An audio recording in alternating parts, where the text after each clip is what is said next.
There, Ballers fans. Welcome to our Friday edition of our show. I'm your host, Joe Grotto. Thank you for kicking off your weekend with us as baseball is back for the second half of the season. Today is Friday, July 18th.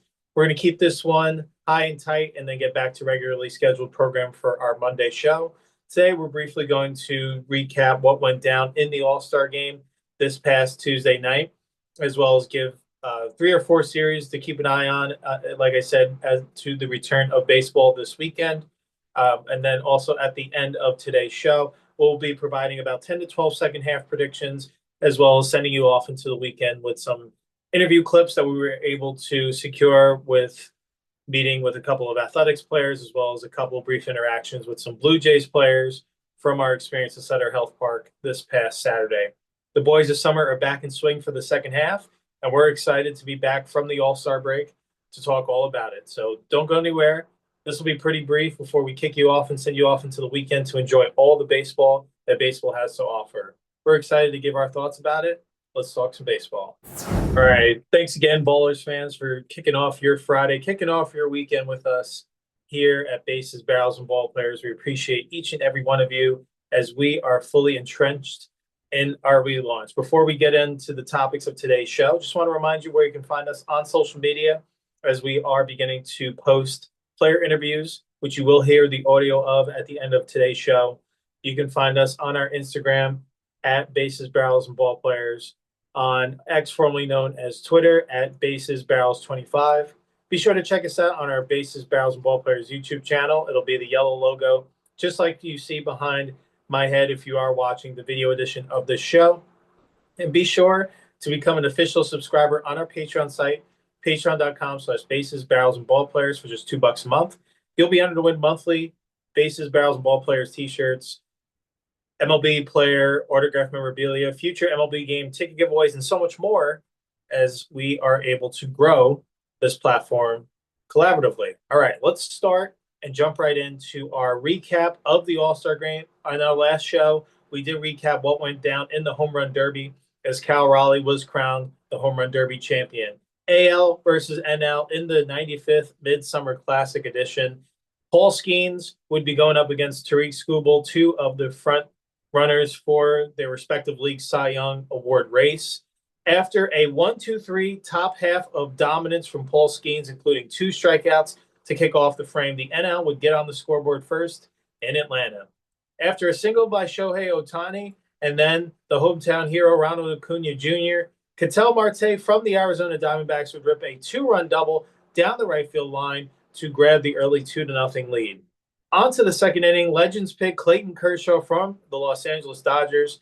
Future Hall of Famer got Cal Raleigh the line out to left and Vladimir Guerrero Jr. to strike out looking before being pulled by manager Dave Roberts to receive an ovation from the All-Star crowd. Certainly a nice moment there. We'd have to wait for more scoring until the 6th when the National League went to work off of Kansas City starter Chris Bubich. Pete Alonso of the New York Mets, also known as the Polar Bear, and would smash an opposite field 3-run home run. And 3 batters later, Corbin Carroll of the Arizona Diamondbacks would uncork a no-doubt solo home run to right field. The NL is now up 6-0.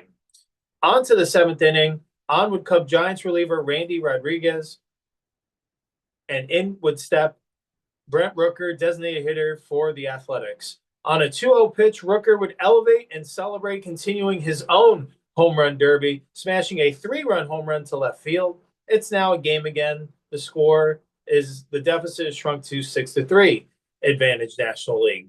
Bobby Witt Jr. of the Kansas City Royals would add another in the inning via an RBI groundout to cap a 4-run inning for the American League. It's 6-4 after 7.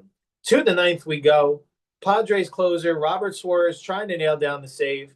Back-to-back doubles to kick off the inning by Byron Buxton of the Minnesota Twins, and Bobby Witt once again bringing the AL within 1. The score is now 6-5. With 2 outs and the tying run 90 feet away with 2 strikes, Guardians left fielder Stephen Kwan comes through hustling down the line, beating out an infield single through, bringing home Bobby Witt to tie this game at 6, who with the American League being down at one point 6-0. Talk about a comeback. That has never been done in All-Star game history. Aroldis Chapman now closing on for the Boston Red Sox would come on for the American League in the bottom of the ninth and retire 3 batters in a row. 6-6, typically we'd be heading to extra innings to the 10th inning. However, no more extra innings exist in this All-Star game exhibition. We're all not at a 6, meaning it would be the first time for the home run swing off in the history of the All-Star game. So basically how it all sets up, the American League, they get 3 hitters. National League, they get 3 hitters. Each hitter gets 3 swings respectively. At the end of the round, whatever side has more home runs wins the tiebreaker. So for the American League, the 3 that were sent up were Brent Rooker of the A's, Randy Arozarena of the Seattle Mariners, and Jonathan Aranda of the Tampa Bay Rays.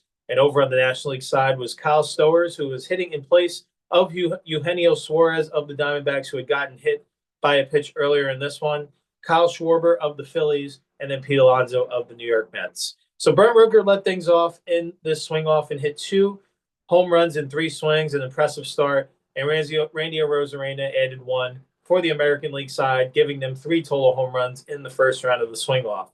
Kyle Stowers of the Marlins, he would lead off with a home run in 3 swings, setting the stage for Phillies designated hitter Kyle Schwarber.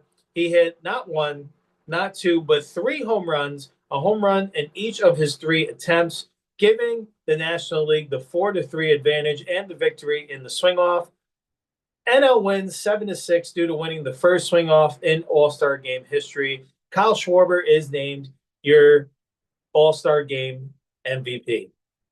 So, very entertaining game. It didn't seem that way through the first 6 frames, but the American League stormed back, started the rally by Brent Rooker hitting that 3-run home run in the 7th. And it just kind of had that old school feel at the end where they were scratching and clawing for that last run. Having Stephen Kwan bust out an infield hit 90 feet down the line in an All-Star game, it just kind of seemed like a throwback. And you can see that, once again, MLB reigns supreme in terms of All-Star game product. They led all of the major professional sports in viewership. And it doesn't surprise me because it is the exhibition, in my opinion, that is the most closely related or similar to the actual product. The guys are still rather invested. And this new swing off is really going to speak to a different and some new upcoming fan and new oncoming fans to the game of baseball that love to see home runs in volumes and love to see a different aspect as compared to just inning after inning. Personally, I think it'll take some getting used to, and I'm fine with it being in the All-Star game, but I'm not sure how I would feel about the swing off in a regular season game, especially if, you look back in September, maybe you miss out by your game or 2, maybe you lost 2 or 3 swing offs. And I know there's other sports that deal with that, like losing a shootout loss in hockey, I'm sure may have a similar effect. You do get a point in that situation, but not getting that second point may be the difference in making the postseason and not. So I do have mixed feelings there. I would love to see just more of it, but I do like that at least baseball's trying to think out of the box and it's something different. And I do think, it kind of showed that maybe there should be an atonement to go back to the old format of the home run derby. Notice when the actual home run derby was going on, people weren't as invested into every pitch. You don't see every home run because it's timed. Guys are trying to get all swings as quickly as possible. When you had that swing off last night, it's as many pitches as you want. Everybody in the stadium was on their feet. That's got to tell you something, that people may be more invested in the old format of where it was 10 outs, as many pitches as you want, because people just want to see dingers in that format. It's not like it's a time game. There's always going to be constant action. So hopefully that's something to look to the future. If you want it to be a little bit quicker, you can bring it down to 8 outs. But I think this time stuff has got to go. I think it's just messing with guys' timing. You're not seeing the best product possible. No one wants to see the fatigued hitters in that final minute. You want to see these guys, the best of the best, get their A swing off every time and just see how far they can hit it. I guarantee there's going to be more home runs if you get a chance to breathe in between each pitch. You don't have to feel rushed. You don't have to feel like you swing at certain pitches that you may take, may not be able to drive as well. There's just a lot of positives as to removing the clock in this situation as compared to adding more timed efforts here. But let's get back to the topic at hand in terms of the All-Star game. 6-0 comeback here in this All-Star. No team had ever come back from that deficit before. I do know the final result was 7-6 because of the swing off, but technically the initial result was 6-6. So that is the first time that's ever happened in All-Star Game history. MLB paid a very nice tribute to Hank Aaron's 715th home run during the seventh inning, I believe. So that I thought they did a very good job of that. Played a whole montage and paid a very nice revere testament to the career and life of Hank Aaron. It's a very special moment in MLB history for sure, and I'm glad they did it in Atlanta. Jacob Mizorowski, the rookie from the Milwaukee Brewers, the Miz, better known as, he threw a 98-mile-an-hour slider in this game. Talk about juiced up. The 23-year-old rookie, his 5 starts leading up to the All-Star game are the fewest in MLB history before being elected to his first All-Star game. And I do know there was a lot of negative press around that. And I feel bad for the kid because it's not his fault. He didn't ask for it. I understand where, you feel like that players do need to earn their due and earn their keep before getting that kind of an honor. But I'm also a component of promoting the game's best. And you can see he's going to have an electric second half. He's impressive. Everyone wants to watch him pitch. You saw players on both sides in the top step of the dugout. This guy's must-see TV. I didn't have a problem with it. I think it was good. You want to see the game's best. And I do think fans everywhere, if they didn't know the Miz, they do know now. So shout out to him. I'm sure it was a very uncomfortable feeling being in that environment, but especially some of the questions that were asked in the media, I couldn't believe they allowed that to go on because he does have all the talent in the world. And I think he's just going to add that to his toolbox in terms of motivation. But shout out him.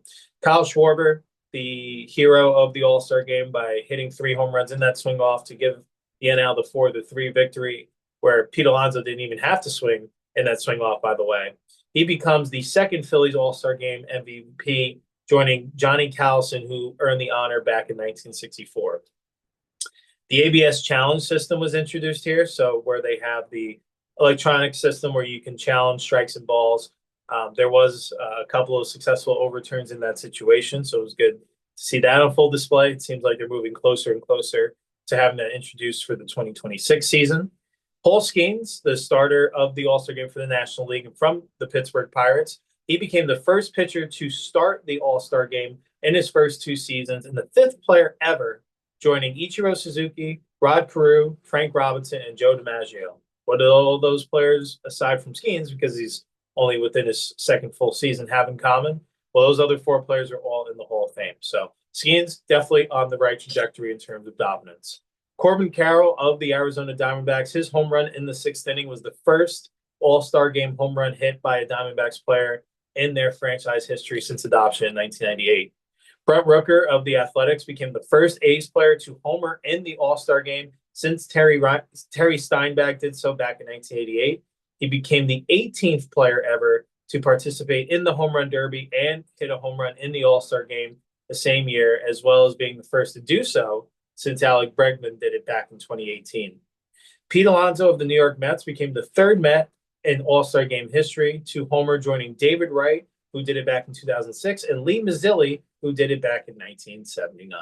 So that rounds out just our recap of the All-Star game. Again, the NL, they were victorious after a 6-6 tie after 9. They win the first ever home run swing off 4-3 in lieu of playing extra innings. Kyle Schwarber is your All-Star game MVP. The NL win 7-6. That's our recap. A lot of history was made in this one and quite entertaining. Let's transition, and we are going to make some about 10 to 12 second half predictions. Again, like I said, we're keeping this one short and sweet so you can get back to watching all the baseball that is back in action in the second half of this season. So these are just predictions that we made based on how the flow of the season has gone, some moves that we think some teams will make, and some other personal performances. So we're going to just jump right in. We believe that the San Diego Padres are going to bolster their second half. And leading up to the trade deadline, they are going to trade for Cedric Mullins and Zach Eflin. Again, we're not exactly sure what these trade packages are going to look like, but we do believe that the Orioles are going to go into a quick little rebuild to try to build upon the young core that they have for the near future, because they don't want to miss their window of opportunity when seems like they're taking a couple steps back, but they don't want to go too far in the negative direction because there's still enough there to look forward to if the Orioles can bolster their rotation, as well as their farm system with arms, more farm hands. So we do believe that will include dumping Mullins and Eflin, some money that can come off the books and they could spread it to other areas of need on the team. And we do think that move is going to help a team that in the Padres that is more ready to win now. So I do think that's where this deal comes into play. Next, we do believe that Tariq Skubal will win the pitching triple crown once again. We believe that he's going to continue his dominance. He's going to have the most strikeouts. He's going to have the most wins and lead the league in earned run average. We do believe he will just beat out Garrett Crochet in a couple of those categories, and it will help that seems like Skubal will continue to get more consistent run support, I would say. While the Red Sox are playing well right now, they seem to be a little bit more of a roller coaster. So my money would be on Skubal. He seems to be the class of the American League and won't think otherwise until someone else dethrones him. We believe, moving on to our third prediction, that Jacob Wilson will win the AL Rookie of the Year. And we do believe there's going to be a fun little battle out west with teammates. We do believe that there will be a first time since I believe it was 1982, it was a pair of teammates on the Mariners that did this. But first and second place in the Rookie of the Year voting could be teammates this year. We do, and that's going to be our prediction, that we do think Jacob Wilson will finish first and Nick Kurtz will finish a close second, their first baseman. Continuing with awards for our fourth prediction, we do believe that Aaron Judge will win the American League MVP. And then over on the National League for our fifth prediction, we do believe Shohei Ohtani will win the National League MVP. And sticking with awards, National League Rookie of the Year, we do believe that the front runner right now is Drake Baldwin of the Atlanta Braves. But once I think this person accrues even more of a stat line, he did already earn an all-star selection. We believe there's going to be more on his resume. Jacob Mizorowski, the Miz, who we were just talking about a short while ago, we believe that he will take home NL Rookie of the Year honors over a close second, and Drake Baldwin's having a fine season himself with the Atlanta Braves. Another bold prediction here. We do think that there will be a 163rd game tiebreaker in one of the division races. So we do think it's going to come out of either the AL East, or NL Central. Those are the three tightest races as we speak at the time of recording. Just the AL East has the potential of 4 teams being in the postseason. So you've got to think that those teams are going to beat up on each other. There's the potential that 2 of them could end up with identical records to potentially determine the division crown. Also in the NL East, it's going to be, in my opinion, a battle between the Phillies and the Mets all the way through the end. They are separated by just a half a game as play resumes this today. Then the NL Central, the Cubs and Brewers are only a game separated. So there's a strong possibility in those 3 divisions. And we'll see what else happens around the league over the final 64, 65 games. So I do think that's going to be a prediction that there will be a 163rd tiebreaker to determine a playoff spot. Mark that down. Junior Caminero, who you saw come on the scene in All-Star Week. He had a hit in the All-Star game and put on a show, finishing second to Cal Raleigh in the home run derby. He will finish 30 home runs, 30 stolen bases. It'll be a very impressive rookie campaign. Atlanta Braves will do a quick reset. This is another one of our bold predictions, and we do believe that they will get a haul. This is going to be our boldest prediction. We believe that there's an opportunity that they may indeed trade Ronald Acuna Jr. Now you might think that's a little crazy because of what he means to that team in terms of on-field production, earning an all-star spot once again, and seems to be well revered by the fan base. But nevertheless, there do seem to be points of contention between the Braves and Acuna. Acuna, I know, has mentioned there's been some reports he feels like potentially undersold in the contract that he signed. I know there seem to be differing standards in terms of hustle that he feels that were demonstrated by the manager, Brian Snitker. So they've definitely butted heads in the past on the pathway for his overall development and maturity at the big league level. So we're going bold here just because we feel like Atlanta is kind of in that weird spot where they started off the year with tons of guys on the injured list and haven't been able to find their footing in 2025. I'm talking about a very short rebuild where they can rebuild for the end of this year, win as many games as they can, whatever stockpile that they get from the Acuna trade, they'll be ready to compete as soon as 2026. Like some sort of trade, similar to what the Yankees did back in 2016 when they traded Chapman and got a couple of prospects, including Gleyber Torres from the Chicago Cubs, and they were back in the American League Championship Series in 2017. Kind of similar trajectory, in my opinion, when I talk about the Braves doing a quick reset. I don't think it'll be any long rebuild, but just don't think this season in particular is going to go anywhere that they're hoping to. Another prediction, we believe the Detroit Tigers will clinch the division by Labor Day. So they are up 11 and a half games in the division at the time of recording, and we're not even at the trade deadline. We do believe that the Tigers are going to bolster their already deep team even more at the deadline. I don't think they'll sell out for just to go for this year. I do think they're built for years to come as well. But nevertheless, I think they've got a little bit of everything. I think the rich are going to get richer. And I think they're just going to really step on the throttle and put this division away sooner rather than later. Chandler Simpson of the Tampa Bay Rays, we do believe that he will end up leading MLB in stolen bases. In spite of coming up later on in the year, being sent down and getting called back up, we do think he has elite speed and still will be at the top of the leaderboard in stolen bases by year's end. And our final prediction that we will be making for the second half, we believe that there will only be one 100-game winning team in MLB. We do think the rest will be in the 90s that win the division. But nevertheless, we don't think there's going to be multiple teams that end up with 103, 105 wins, whatever the case may be. I do think that the talent is spread out more across the league. There's a little bit more parity, so you aren't seeing as many of those dominant teams of yesteryear. And that rounds out our second half predictions that we envision. Baseball, at the time of this recording, has just started some of its Friday games. We just want to give you a few series to tune into, to watch to, as baseball is back after the All-Star break. The Red Sox are in Chicago for the weekend to take on the Cubs, two of baseball's oldest franchises. The Yankees are down in Atlanta, starting a 3-game set, taking on the Atlanta Braves. The Braves hosted the All-Star game this year, and this is a rematch of the '96 World Series. Obviously, very different teams and players, but nevertheless, love to play to those old-time themes. Astros are going to be up in the great Northwest, taking on the Seattle Mariners. An important series for the Mariners to try to chip into that AL West deficit. The Astros have a 5-game lead over them in the division. And then the fourth series that we want to keep an eye on, Milwaukee Brewers are going to be in LA for the weekend, taking on the Dodgers. Battle of a first-place team versus the Brewers, who are a game out, looking to a potentially future NL playoff postseason matchup here.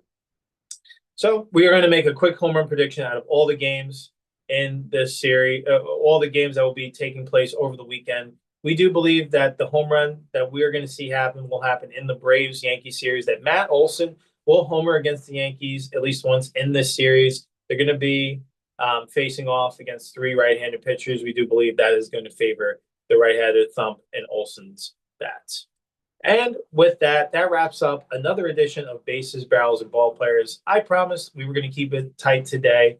We want to get back into the swing of things and don't take too much of your time away from all the great baseball in action. We recap what went down in the All-Star game and some interesting facts that you may not have known about the players and teams involved. We made some second half predictions, and we gave you 4 series to watch over the weekend as you settle back into the 2025 season. We appreciate each and every one of you stopping by, kicking off your weekend with us. Be sure to check us out on our YouTube channel, on our socials. We're going to have tons of player content and other travel guide content coming forth on our A's Day podcast, but also here on the Bases, Barrels, and Ball Players platform as well. And speaking of, we did have the opportunity to capture content at Sutter Health Park, home of the Athletics, last Saturday prior to their game against the Toronto Blue Jays. We are going to play audio clips from that at the end of this show. So once I do our final send-off, you're going to hear audio clips in this order. You're going to hear from Max Muncy. Then you will hear from Max Schumann, both of the A's. Then you will hear a quick clip from Addison Barger of the Toronto Blue Jays, as well as a clip from coach and former MLB great Don Mattingly, who gave a quick comment about his final season in 1995 as a New York Yankee. So a lot of exciting content to share with you. Be sure to check it out on our socials, on our YouTube as well. Can't harp that enough. Like, subscribe wherever you can. The more that you engage with our content, the more that we grow closer and closer to this full-time media platform. So that's enough out of me, ballers. We appreciate you stopping by. Once again, I'm your host, Joe Grado. Hopefully you have a great weekend. There's plenty of baseball to watch. Get out there, get to the ballpark if you can, and come on and tune back in with us on Monday's show as we recap the great weekend of baseball, what to look ahead, and so much more. We're so happy to be back talking ball. The All-Star break was just a little too long. But nevertheless, it's over and done with, and it's back to business at the start of some postseason chases. Take care, everyone. Play ball. And now, listen to the sounds of some of your favorite MLB players that we got to know a little bit better for you, the lovely audience.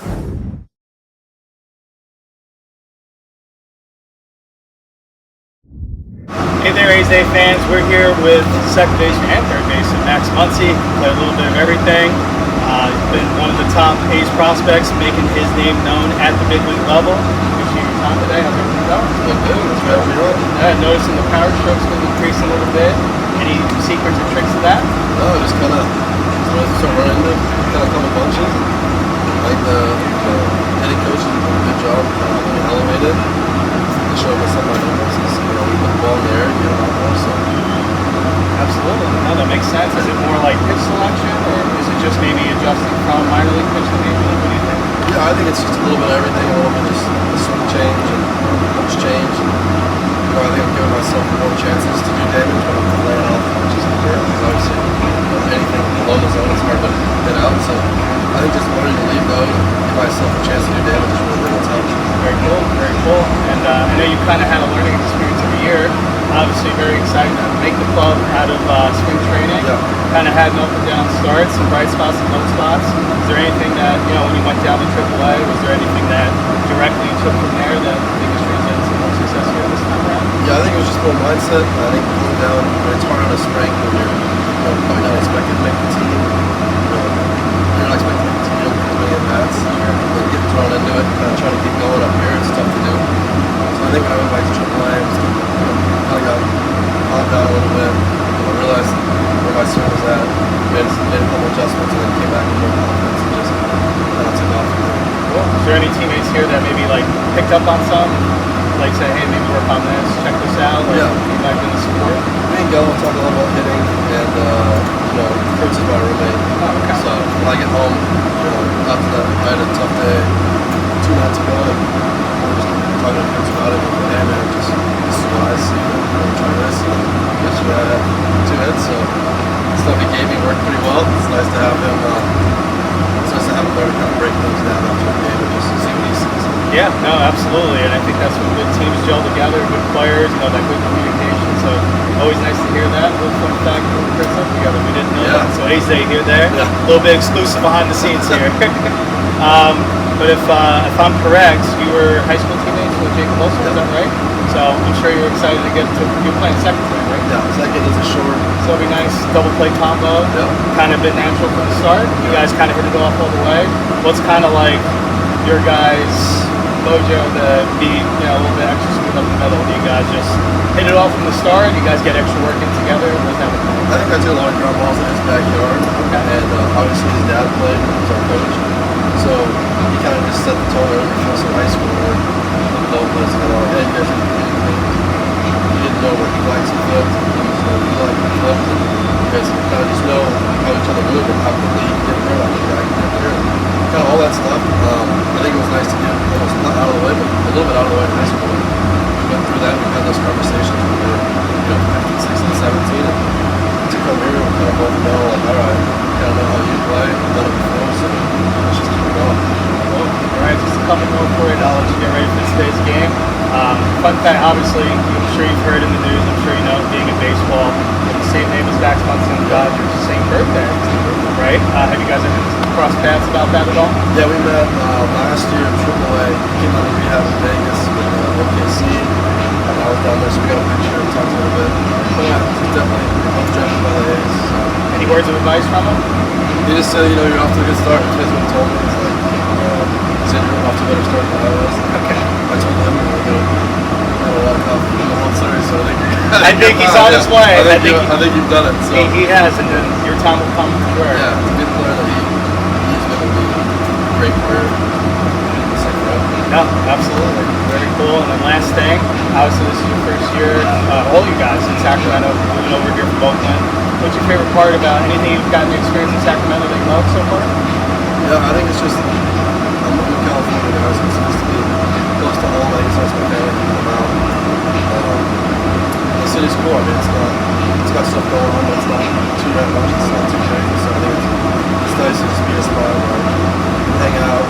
People are super supportive. I think that's a big thing. I have a lot of support from people outside the field. After a game, people struggling or whatnot, it's okay.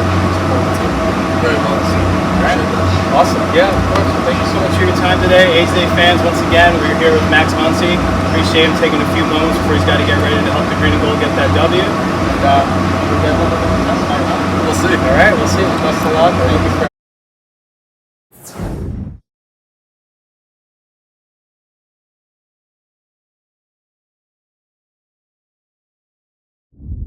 We're here with Max Schumann from your Green and Gold. Appreciate your time today. Everything going all right? Yeah, everything's going great. Good, good. So we're excited here to be at Sutter Health Park. Utility man yourself. Just want to start there. So you seem to have a knack for that trade. Just kind of, is it a little secret sauce there, or how do you just pick up and be able to help the team wherever needed, infield or outfield? Yeah, I think throughout my minor league career, and I mean throughout my career in general, I feel like I've moved around a lot. I'm a primary shortstop, and I truly believe if you play the position of shortstop, you can play anywhere on the field. Just having that athletic ability to go out there and be an athlete and use your athletic ability to go play. In my opinion, one of the hardest. I mean, catcher's pretty tough, but hardest position out on the field. I think you can go play anywhere.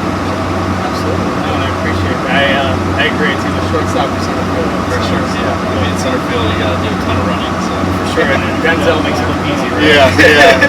I think as of right now, I'd probably say I'm our backup center fielder and to go out there after he No is pressure. out there. Yeah, I think that's a good look for me. But I go out there and try my best. I think you do all right with the glove for sure. No problem there. But no, definitely appreciate your utility role for sure. But going on forward with that, so your role with this team, obviously, you came up a little bit later on. What would you say is your biggest impression of this club? Because obviously, it had a pretty decent start. Unfortunately, a little tough month in May. You guys seem to be rebounding a little bit, remaining resilient and close knit. So, what do you think? Yeah, I think we're on the younger side now, and I would say that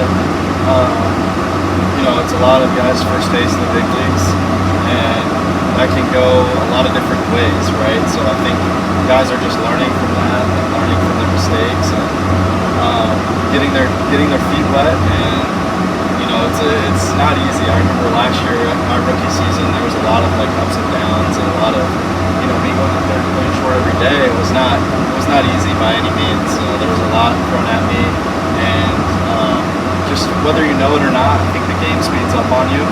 And I try to preach that to the guys and let them know that I get it. It's tough, but I learned a ton from last year. I think that we're all getting comfortable and starting to feel everything. Very cool. Very cool. And then one last question. Appreciate your time today. Obviously, this is your guys' first year in Sacramento. Yeah. What's your favorite part of being in town so far? I spend a lot of time in the field. I know it's not everything you dream of, but it does the job. The bases are the same distance, everything's the same. Playing wise when you're out there, so you just deal with it and move on. And I think we're making this our home for however much longer we're here. Moving forward. So.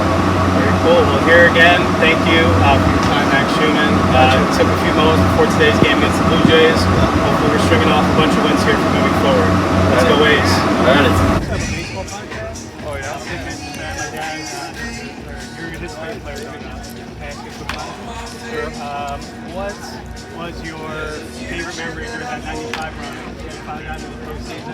You have one memory that stands out forever? Probably some good, some bad. Say 95 running on the field. The pregame was electric in Yankee Stadium that year. It was crazy. The place was nuts. And then on the other end of the spectrum is when I think it was a grip that scored from home or from first, Kingdom. That was the end of my career. At least you got one last shot at it, right?